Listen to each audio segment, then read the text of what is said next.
안녕하세요. 세무법인 스타텍스 윤현웅 대표 세무사입니다. 오늘은 법인 대표님의 퇴직금에 대해서 간단하게 말씀을 드리겠는데요. 일반적으로는 많이들 알고 계시겠지만 아직도 처음 접하시는 분들은 좀 생소한 부분이 있는 것 같아요. 그래서 간단하게 설명드리자면, 일단은 법인 임원의 퇴직금은 정관에 규정이 돼 있어야 돼요. 정관에 규정하지 않으면 일반적인 퇴직금을 받게 되겠죠. 급여 곱하기 10% 곱하기 근속연수 퇴직금을 받게 되는데, 우리가 정관에 규정을 해놨다 그러면 그 규정액만큼 경비 처리가 될 수 있어요. 그러니까 오해하시는 게, 퇴직금은 그렇게 좀 전에 말했던 계산 방식에 곱하기 2배수밖에 적용 못하지 않습니까? 라고 하는 건데, 그게 아니라 정관에 5배 규정을 해놓으면 5배까지는 지급을 할 수는 있어요. 2배까지만 퇴직금으로 보겠다는 얘기죠. 그러면 2배를 초과하는 나머지 3배수까지는 뭘로 보느냐? 상여로 봅니다. 근로소득으로 봐요. 그래서 세금이 많이 나오는데, 그러면 어쨌든 다 경비 처리되는 거네요? 라고 하는데, 맞습니다. 경비 처리를 해야 되기 때문에 정관에 지급 규정을 둬야 돼요. 그래야 지급할 수가 있으니까. 그러면 퇴직금과 우리가 상여 처분되는 그 3배수는 어떤 게 더 유리합니까? 당연히 퇴직금이 유리하죠. 두 번째는 공제액도 있습니다. 일정 퍼센트를 아예 공제를 해주고요. 세 번째로는 4대 보험료가 붙지 않아요. 국민연금이나 건강보험료가 붙지 않기 때문에 퇴직금은 당연히 선호하죠. 그래서 2011년 이전에는 퇴직금 한도가 없었어요. 우리 회사는 대표이사한테 퇴직금 일반적인 계산 방식에 30배를 지급합니다. 그러면 전액 퇴직금으로 처리가 됐습니다. 근데 그게 2012년부터는 3배수로 정해져 있고 2020년부터는 2배수로 정해져 있죠. 그러면 아까 얘기했듯이 5배로 규정해 놓으면 그래도 2배수밖에 못 줍니까? 그게 아니라 2배수까지는 퇴직금, 초과되는 부분은 근로소득이라고 하는 거예요. 근데 만약에 아예 지급 규정이 없으면 어떻게 합니까? 그러면 아까 얘기했던 4배수, 5배 주는 것 자체가 문제가 있는 거예요. 줄 수가 없어요. 가지급이냐, 배임이냐 이렇게 들어가는 거죠. 그래서 퇴직금 지급 규정을 정해 놓고 그 다음에 2배니 3배니를 따지는 거예요. 일단은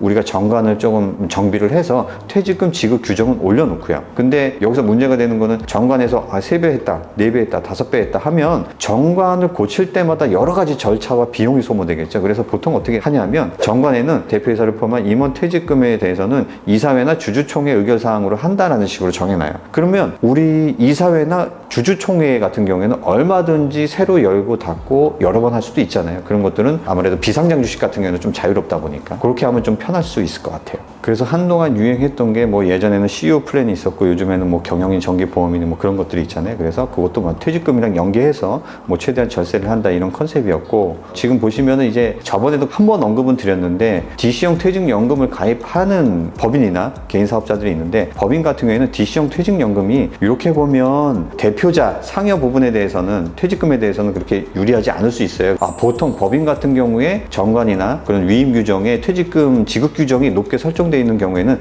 DC형 퇴직연금에서는 좀 빼놓습니다. DC형 퇴직연금은 도입할 때 직원의 과반수가 동의를 하면 도입을 할 수 있는 거고요. 도입한 이후에 누구 분을 퇴직금을 적립하고 안 하고는 그거는 자율이에요. 그래서 대표자 임원은 따로 빼놔서 나중에 실제 퇴직할 때 지급하는 이런 방식을 하시는 게 아무래도 조금 더 많은 퇴직 소득을 얻어가고 좀 더 절세할 수 있는 방법이 될 수 있을 것 같습니다. 여기서 마치겠습니다. 감사합니다.